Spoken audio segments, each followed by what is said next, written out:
মিঠিকে স্কুলে দিয়ে এসে না হাঁটতে হাঁটতে এসছি আজকে মিঠিকে স্কুলে দিয়ে। এটা হলো আমাদের এখানকার শিব মন্দির। আর চলো তোমাদের দেখাই, আমাদের এখানে সামনেই আবার মা তারার মন্দির আছে।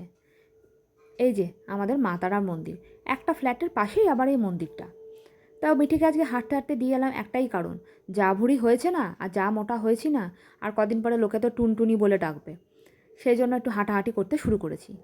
তা যাই হোক, তো তোমরা সবাই কেমন আছো? আশা করি সবাই ভালো আছো, সুস্থ আছো। আমরাও খুব ভালো আছি। ঘরে এসে খুব তাড়াতাড়ি করে বাসি কাজকর্ম সেরে ফেলেছি। সেরে তারপরে ভিডিওটা শুরু করে দিলাম ভালো করে। তা দেখো, আজকেও সেই গাছপালা নিয়ে ভিডিও করলাম। তা অনেক দিন ধরেই না এই গাছটাকে আমি জল থেকে বার করে মাটিতে পুঁতেছিলাম, তোমাদের আমি হয়তো একটা ভিডিওতে দেখিয়েছিলাম। তাহলে আজকে দেখছি গাছটা মনে হয় এবার ভেতরে ঢুকিয়ে ফেলি, তাই মনে হলো ভেতরে ঢোকাই। সেজন্য আজকে ওকে ওর জায়গায় আবার রেখে দিলাম। এখানেই ও থাকতো, আগে থাকতো জলে, এখন ও স্থান পেয়েছে মাটিতে। তা দেখেছো, এখানে ওষুধপত্র, পেন সব কিছুই থাকে। তা যাই হোক, এই যে এখন এখানটা গুছিয়ে নিলাম। তা চলো এবার একটু কাজকর্ম করি ঘরের, আর তোমাদের সাথে গল্প করি। দেখো, এই মাছের বোলটা কেমন ফাঁকা ফাঁকা লাগে না? পুরো অ্যাকোরিয়ামটাও না পুরো ফাঁকা লাগছে। তাই শুভ্রজিৎকে বলছিলাম, চলো না দুটো গিয়ে মাছ নিয়ে আসি, কেননা পুরো ফাঁকা, বেশি মাছ আনবো না। কারণ কি জানো, শীতকালে না খুব মাছ মারা যায়, আবার খুব গরমেও মাছ মারা যায়। আমি জানো গরমে আবার বরফ দিয়ে দিই, জলটা যা গরম হয়ে যায় না। আর বিশেষ করে আমার মাছের বোলের মধ্যে তো অক্সিজেন দেওয়া নেই, সেজন্য মলি আর গাপ্পি আমি বেশি সাধারণত রাখার চেষ্টা করি, যেগুলো অক্সিজেন ছাড়া বাঁচে।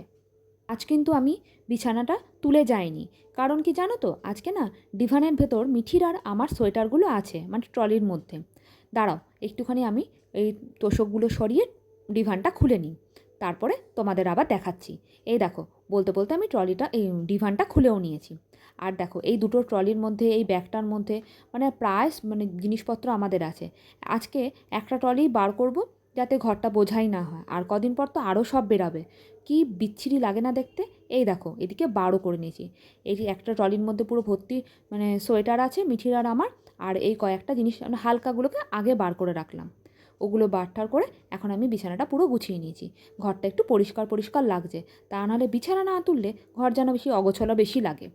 আর চলো দেখি, ভাবি এখন কি রান্না করা যায়। তা শুভ্রজিৎকে জিজ্ঞেস করতে শুভ্রজিৎ বললে ডিমের ঝোল। মা চালাকে ফোন করেছে, মা চালা ফোন ওর ধরেনি, সেজন্য আজকে ডিমের ঝোলই করলাম। আর করলাম হলো কি একটু চাটনি। আর এদিকে মিঠিও চলে এসছে, মিঠি এসে এখন স্নান করতে গেছে। আর আমার এদিকে স্নানও হয়ে গেছে, আর এদিকে শুভ্রজিৎও স্নান হয়ে গেছে। তা মিঠি এখন স্নান করবে, খাওয়া দাওয়া করবে, নিয়ে এখন ওকে একটু শোয়াবো, শুয়ে ওর আবার বিকেলে মিস আসবে। আমাকেও ওরা নেশা ধরিয়ে দিয়েছে এইসবে, নিজেরাও খায় আমাকেও খাওয়ায়, নিয়ে টিভি দেখতে বসিয়ে দিয়েছে। পরীক্ষার কোনো ভয় নেই, মাম্মাম খাও মা খাও বলে আমিও খাচ্ছি, ওরাও খাচ্ছে, ওরাও টিভি দেখছে, আমিও টিভি দেখছি। কিন্তু নেশা ধরাচ্ছি সেটা সবাইকে বল।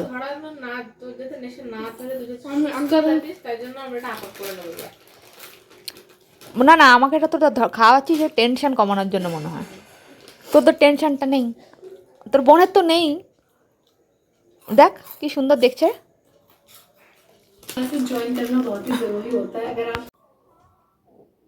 তো আজকের জন্য ভিডিওটা এখানেই শেষ করছি।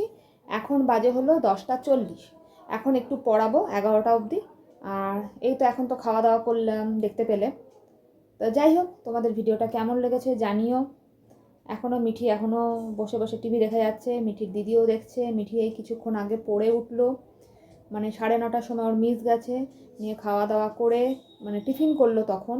তার আগে কিছুতেই খেতে চায়নি। মিস আজকে পরীক্ষা বলে একটু বেশি সময় নিয়ে পড়াচ্ছে। 6টার সময় মিস এসছে, আসার পরে 9:30টায় মিস গেছে। তা যাই হোক, যা করেছে করেছে, যা হচ্ছে হচ্ছে। তা তোমাদের ভিডিওটা কেমন লেগেছে তোমরা কিন্তু অবশ্যই কমেন্ট করে জানিও। আর ভালো লাগলে একটা like, comment, share and subscribe করতে একদমই ভুলো না। আর এখনকার জন্য টাটা, গুড নাইট। সবাই ভালো থেকো, সুস্থ থেকো, সাবধানে থেকো, আর সকলকে ভালো রেখো। তাহলে এখনকার জন্য টাটা।